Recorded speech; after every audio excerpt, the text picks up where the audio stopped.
மருத்துவம் மற்றும் மக்கள் நல்வாழ்வுத்துறை சார்பில் நடைபெறும் நலம் காக்கும் ஸ்டாலின் திட்டத்தை துவக்கி வைத்த முதல்வர் ஸ்டாலின் விழாவில் உரையாற்றி வருகிறார். அந்த காட்சிகளை பார்க்கலாம். நான் நல்லா இருக்கேன்.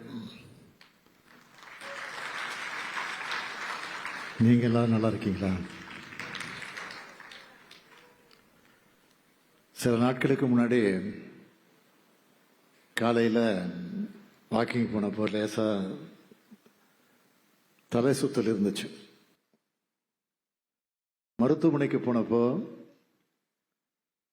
மருத்துவர்கள் சில பரிசோதனைகளை செய்ய அங்க அட்மிட் ஆக சொன்னாங்க. மருத்துவமனையில் இருந்தப்போ அரசு அதிகாரிகள்கிட்ட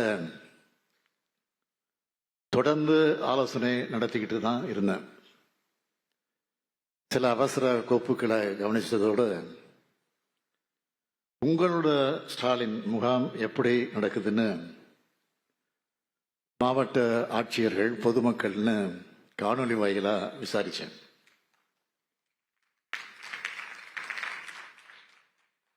தூத்துக்குடிக்கு வந்த மாண்புமிகு பிரதமர்கள்கிட்ட தமிழ்நாட்டு மக்களின் சார்பில் அளிக்க வேண்டிய கோரிக்கைகள் அடங்கின மனுவையும் ரெடி பண்ணி அனுப்பி வச்சான்.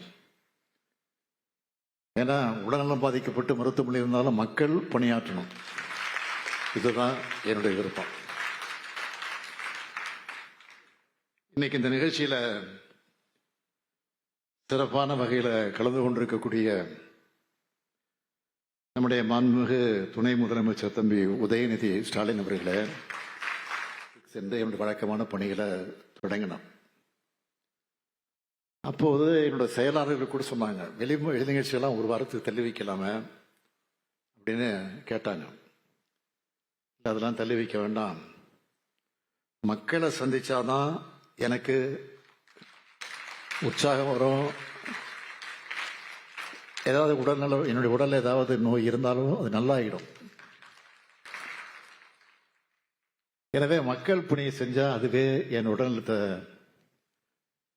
கொடுத்துடும் அப்படின்னு சொல்லித்தான் இங்க வந்திருக்கிறேன். மருத்துவமனையில இருந்து வந்தவர் கோட்டைக்கு வெளியே நான் கலந்துகிட்டு பேசுகிற முதல் நிகழ்ச்சி இது. நாட்டு மக்களுடைய நலன் காக்கக்கூடிய நிகழ்ச்சி. நாட்டு மக்களுடைய நலன்தான் என்னுடைய நலன். நாம் ஆட்சி பொறுப்புக்கு வந்தப்போ என்ன நிலைமை இருந்துச்சுன்னு யாரும் மறந்திருக்க மாட்டீங்க.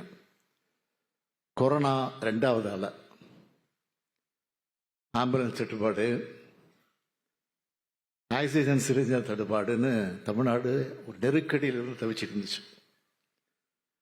நான் உட்பட எல்லா அமைச்சர்களும் மக்கள் நல்வாழ்வுத்துறை அமைச்சர்களாக மாறிட்டோம். அப்போ தடுப்பூசி பற்றி விழிப்புணர்வு ஏற்படுத்த எல்லாரும் தடுப்பூசி போடுறத உறுதி செஞ்சோம்.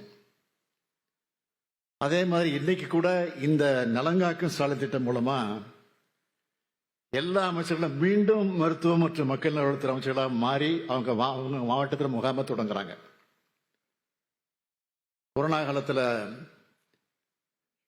லாக்டவுன்ல பொருளாதார ரீதியாக பாதிக்கக்கூடாதுன்னு, மக்கள் பொருளாதார ரீதியாக பாதிக்கக்கூடாதுன்னு ஒவ்வொரு குடும்பத்திற்கும் 2 தவணையா 4000 ரூபாய் கொடுத்தோம். கொரோனாவை சிறப்பாக கட்டுப்படுத்தி இதுதான் மக்களை காக்கக்கூடிய உண்மையான அரசுன்னு நிரூபித்தோம். அது மட்டும் இல்லை, கல்வியும் மருத்துவமும் இந்த ஆட்சியோட 2 கண்கள்னு சொல்லி கல்விக்காகவும் அதே அளவுக்கு மருத்துவத்துக்காகவும் ஏராளமான திட்டங்களை செய்ய தொடங்கணும்.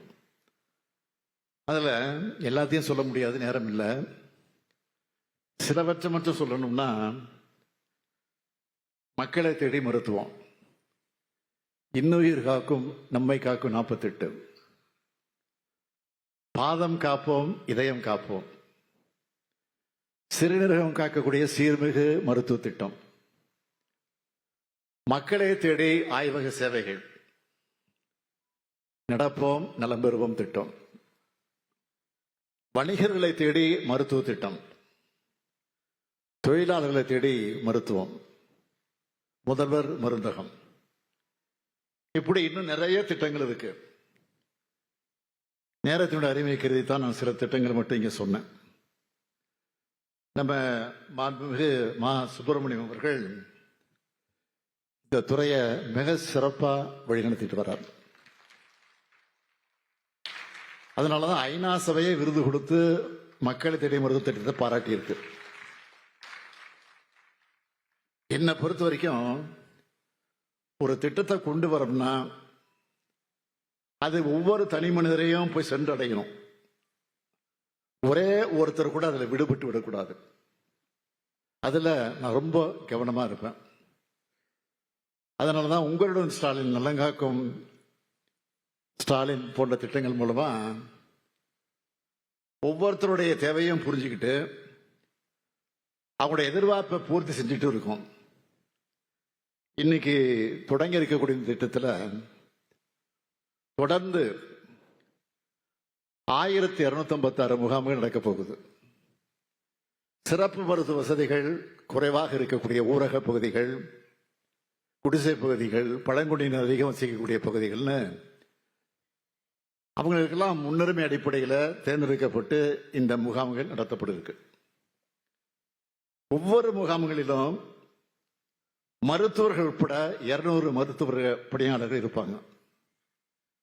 17 தனித்துவமான மருத்துவ சேவைகள் இந்த முகாமில் இருக்கும். சுகர் மற்றும் உயர் இரத்த அழுத்த நோயால பாதிக்கப்பட்டவங்க, மனநல பாதிப்பு உடையவங்க, இதய நோயாளிங்க, கருவுற்று இருக்கக்கூடிய தாய்மார்கள், பாலூட்டக்கூடிய தாய்மார்கள், வளர்ச்சி குன்றிய சிறப்பு குழந்தைகள், மாற்றுத்திறனாளிகள், பழங்குடியின மற்றும் சமூக பொருளாதார ரீதியில பின்தங்கிய மக்களுக்கு இந்த முகாம்களை முன்னுரிமை வழங்கப்படும். முகாம்கள எல்லா பயனாளிகளுக்கும் இரத்த மாதிரிகள் சேகரிக்கப்பட்டு முழுமையான இரத்த அணுக்கள் எண்ணிக்கை, இரத்த சர்க்கரை அளவு, சிறுநீரக செயல்பாட்டு சோதனைகள் செய்யப்படுகிறது. பொது மருத்துவ நிபுணர் அறிவுறுத்தலின்படி இசிஜி, எக்கோ, எக்ஸ்ரே, ஸ்கேன், காச நோய் மற்றும் தொழுநோய் பரிசோதனைகள், பெண்களுக்கான கருப்பை வாய் புற்றுநோய் மற்றும் மார்புகர புற்றுநோய் கண்டறியக்கூடிய சோதனைகளும் செய்யப்பட இருக்கு. இந்த முகாமோட சிறப்பம்சம்னு நான் சொல்றது, உங்க டெஸ்ட் ரிப்போர்ட் எல்லாமே மொத்தமா ஃபைல் பண்ணி உங்ககிட்ட கொடுத்துருவோம். இந்த ரிப்போர்ட் உங்களுடைய மெடிக்கல் ஹிஸ்டரி மாதிரி எதிர்காலத்தில் நீங்க இங்க எந்த ட்ரீட்மெண்ட்டுக்கு போனாலும், எந்த ஹாஸ்பிட்டலுக்கு போனாலும் இந்த ரிப்போர்ட் உங்களுக்கு பயன்படும். இந்த முகாம்கள் மூலமா இதுல பயனடையக்கூடிய எல்லோரையும் அவங்க நலனும் பாதுகாக்கப்பட உறுதியை நான் அளிக்கிறேன். நம்ம அரசுடைய குறிக்கோள் நகர்ப்புறத்துல நல்லா படிச்சு வசதியானவங்களுக்கு கிடைக்கிற மருத்துவ சேவை கிராமப்புறத்தில் இருக்கக்கூடிய ஏழைகளே பாமர மக்களுக்கும் கிடைக்கணும். அதை உறுதி செய்வோம். தமிழ்நாட்டை பொறுத்த வரைக்கும் மருத்துவ கட்டமைப்பு வசதி கிராமப்புறங்கள் வர பரவலாயிடுச்சு.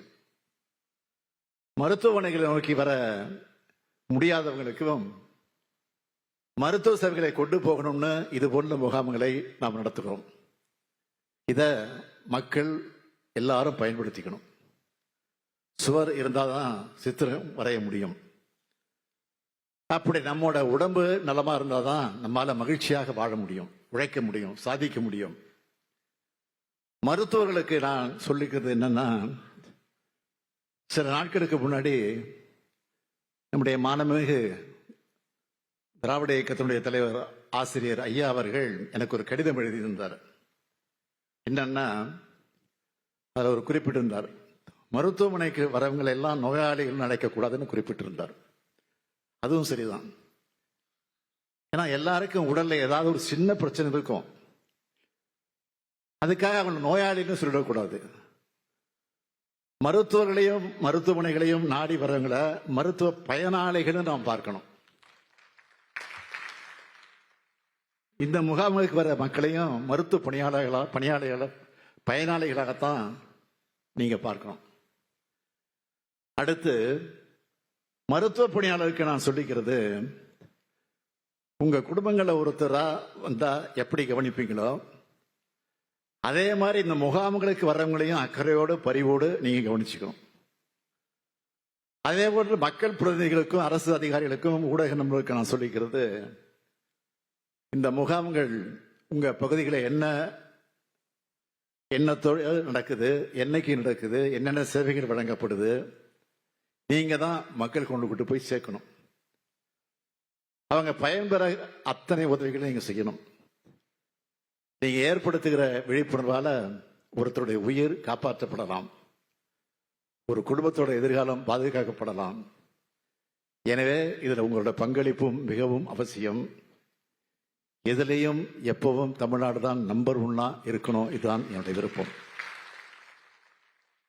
அப்படி மருத்துவ சேவைகள் வழங்குறதுலையும் மக்களோட உங்களோட உடல்நிலை பாதுகாக்கிறதுலையும் தமிழ்நாடு தான் நம்பர் 1 இருக்கணும். இது போன்ற திட்டங்களால அது நிச்சயம் நிறைவேறும் என்ற நம்பிக்கையோட நலமான உங்களோட வாழ்வுக்கு வாழ்த்துக்களை சொல்லி விடைபெறுகிறேன். நன்றி, வணக்கம். ட்ரெண்ட ஃப்ரெண்ட் ஆக்கிக்கோங்க. தந்தி டிவியின் சப்ஸ்கிரைபர்ஸ் அண்ட் ஃபாலோவர்ஸ் குடும்பத்துல நீங்களும் இணையுங்க.